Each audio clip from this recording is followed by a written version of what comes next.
Mario Atilokpo, artiste pluridisciplinaire. Je suis conteur aussi. Et je suis directeur de l'ensemble culturel Les Griots Noirs du Togo et directeur du Festival international de contes du Togo FESCONTE. Et je suis également enseignant de didactique et d'art vivant à l'INJS à l'Université de Lomé. J'ai commencé les contes très très jeune, quand ma maman a coutume de me raconter des histoires autour du feu. Vous savez, à l'époque, l'éducation était donnée à travers les contes. Donc ma maman a coutume de me raconter des histoires avec des chansons épiques. Vous savez, en pays éveillé, très souvent, la chanson se raconte et le chant se raconte, j'allais dire, et le conte se chante. Voilà, c'est ce que ma maman avait coutume de faire. Et du coup, très enfants, ma maman avait coutume de nous raconter de très belles histoires à travers la vie, à travers l'école de la vie. Et c'est surtout à travers les contes que ma maman distillait de l'éducation. C'est à travers des contes que ma maman distillait des conseils. C'est à travers des contes que ma maman me disait telle chose est bonne à faire, telle autre ne l'est pas. Voilà ce que je peux dire à travers le début de mes contes. Ce qui fait la particularité des contes de Mario Atilokpo, c'est que je me suis naturellement ressourcé de ce que les anciens ont dit, car je venais de le dire, qu'on se sert du passé pour construire le présent et du présent pour construire le futur. Que j'arrive à distiller mes contes des chansons, j'arrive à les distiller, à les abreuver avec les proverbes, j'arrive à les distiller avec des devinettes. Et ça fait la particularité des contes de Mario Atilokpo qui se questionnent au jour le jour par rapport aux problématiques d'actualité. D'abord, il y a le message d'éducation. Et quand je dis éducation, ce n'est pas dans le sens où on dit que le conte permet d'aller à l'école de l'éducation. Non, c'est dans le sens où, dans le temps, il y avait des couvents. Et dans les couvents, c'est des récits qui sont dits. L'éducation était donnée à travers des récits, à travers des mythes fondateurs. Et aujourd'hui, le conte comble ce vide-là également, même si aujourd'hui des institutions ont pris la place du conte. Le conte continue d'aller à l'école de l'éducation, dans le sens où aujourd'hui on a coutume de dire que le conte a plusieurs casquettes. Le conte a la casquette pédagogique, le conte a la casquette didactique, le conte a aujourd'hui fait l'objet d'enseignement. Le conte est enseigné dans certains pays comme le Burkina Faso, le Bénin. Le conte n'est pas encore enseigné dans les écoles primaires au Togo, mais le conte est enseigné dans des écoles comme l'Institut national de la jeunesse et des sports, par exemple, INJS à Lomé. Le conte est enseigné en matière d'art vivant.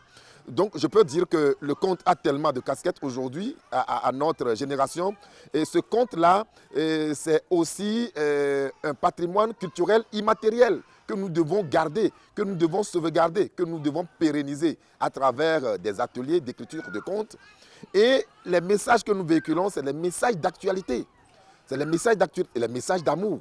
Vous savez, quand dans une histoire, on nous dit que c'est ensemble que les fils de coton sont capables de traquer de grosses pierres, on vous donne la leçon de travail en synergie. On vous donne la leçon de travail en union. On vous distille la leçon de l'unité, de l'amour. Vous voyez, donc à travers tout ce que nous abordons aujourd'hui, il y a l'amour, il y a l'union, il y a aussi tout ce qui nous entoure, la dégradation de l'environnement. Cette année, par exemple, le thème du FESCONTE 2019 était l'eau. Le conte a un bel avenir. Le conte a tellement un bel avenir parce qu'il y a de cela 15 ans, le Togo n'avait qu'un seul festival international de contes, le FESCONTE. Nous étions les pionniers. Mais aujourd'hui, au Togo, il y a beaucoup de festivals de contes. Je viens d'aider Fatou Sow au Sénégal à créer un des gros festivals de contes au Sénégal, à Dakar.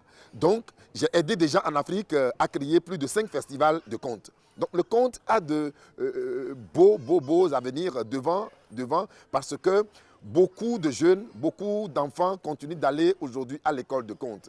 Pour ne pas dire que tout n'est que récit. Le conte, c'est un art de récit. Et beaucoup de films qui sont tournés aujourd'hui partent des contes, partent des histoires.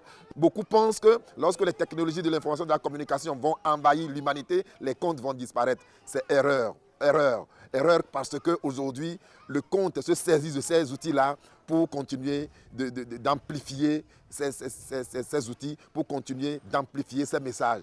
Waouh, aujourd'hui, à travers les médias, les contes vont très loin. Les contes continuent de voyager très loin. Car, comme on a coutume de le dire, la parole n'a pas de pied, mais à travers la parole, on voyage et les contes permettent de voyager. J'ai envie de vous raconter l'histoire d'Agouton la chauve-souris qui un jour s'est rendu auprès de Mahou, Dieu le créateur, question de lui demander pourquoi elle porte des dents alors qu'elle vole comme les autres oiseaux. Mais je ne vais pas vous raconter cette histoire aujourd'hui. Je vais plutôt vous raconter l'histoire de Avou qui un jour vivait dans une grande forêt mais qui est devenu un animal domestique. Oh, je ne vais pas non plus vous raconter cette histoire. Je vais plutôt vous raconter l'histoire des fils de coton qui vivaient ensemble. Ils faisaient tout ensemble. Mais un seul jour, le plus gros fil de coton prit la parole et dit aux autres fils de coton: lorsque nous serons à table, je serai le premier à déguster le plus gros morceau de viande.